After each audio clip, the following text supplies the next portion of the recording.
మీరు జాబ్ చేస్తున్నారా? మీ సాలరీని డబుల్ చేసుకోవాలని అనుకుంటున్నారా? 2x యువర్ సాలరీ ఆన్లైన్ కోర్సులో జాయిన్ అవ్వండి.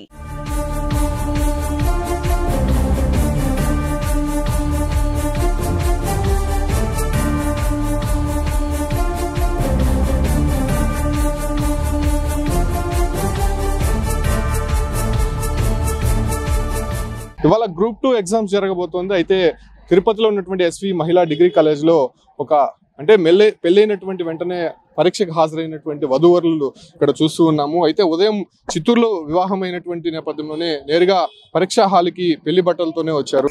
మేడం, ఎగ్జామ్ ఎలా రాశారు? అంటే ఎన్ని గంటలకు మ్యారేజ్ అయిందండి? మార్నింగ్ 6:30, 7 అయిపోయింది. నేరుగా ఇక్కడికే వచ్చారా? అన్ని సంఘాలు చూసుకొని ఇక్కడికే రావాల్సి వచ్చింది. ఆల్మోస్ట్ 9:30కి ఇక్కడ చేరుకున్నాము. 9:30 తర్వాత తనని లోపల అలౌ చేశారు. అన్ని చెకింగ్ అయిన తర్వాత లోపలికి ఎంటర్ అయిన తర్వాత ఇప్పుడు బయట వస్తుంది. ఎగ్జామ్ రాసి ఇప్పుడు బయట వస్తుంది. మీకే హ్యాట్సప్ చెప్పాలి. పెళ్ళైన తర్వాత అంటే మీ వైఫ్ ని ఆ ఎగ్జామ్స్ కొనేటువంటి కమిట్మెంట్స్ ఆమెకి ఎంకరేజ్ చేసినందుకు నిజంగా హ్యాట్సప్ సార్. అంటే ఎగ్జామ్ కి ప్రిపేర్ అయ్యారా మేడం ముందుగా మీరు? ప్రిపేర్ అవుతూ ఉన్నాను. అంటే ఆల్ ఆఫ్ సడన్ గా ఎగ్జామ్ పెట్టారు కదా, ముందుగా ఏమైనా ఇబ్బంది పడ్డారా? ఇబ్బంది ఏం లేదు. యాక్చువల్లీ అది ప్లాన్ లోనే ఉంది కదా, 23rd ఎగ్జామ్ అని. 23rd మ్యారేజ్ అని కూడా ఫిక్స్ అయిపోయింది నవంబర్ లోనే. ఎగ్జామ్ ఎలా టఫ్ గా వచ్చిందా? బాగానే వచ్చింది, బాగానే ఉంది. ఇంకా మిగతా వాళ్ళ ఒపీనియన్ ఎలా ఉందో నాకు తెలియదు. Thank you madam, congratulations. చూస్తున్నాం కదా, ఇద్దరు వధూవరులు కూడా ఎగ్జామ్ హాల్కి వచ్చారు. అయితే ఆమె పేరు నమిత.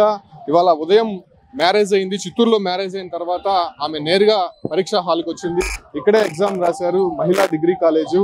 అయితే పరీక్ష రాసిన తర్వాత నేరుగా తన భర్తే ఆమెని వెళ్తున్నటువంటి దృశ్యాలు చూస్తున్నాము. అంటే ఉదయం వివాహం అయిన తర్వాత నేరుగా పరీక్ష ఉందని చెప్పి అప్పటికే అంటే అలా సడన్ గా ఇది గ్రూప్ 2 ఎగ్జామ్స్ పెట్టారు కాబట్టి ఆమె ఎలాగైనా సరే ఎగ్జామ్ కి అటెండ్ అవ్వాలనేటువంటి ఒక ఆలోచనతోనే ఎగ్జామ్ కి అటెండ్ అయ్యారు. అయితే ప్రస్తుతం ఆమె ఏపీలో హాట్ టాపిక్ గా మారారని చెప్పుకోవచ్చు. ఎందుకంటే తన కమిట్మెంట్, అదే రకంగానే తన భర్త కూడా కొంత ఎంకరేజ్మెంట్ ఉండడంతో ఈ పరీక్ష చాలా బాగా రాశానని చెప్పి కూడా ఆమె కూడా సంతోషం వ్యక్తం చేస్తుంది. Keep watching Suman TV.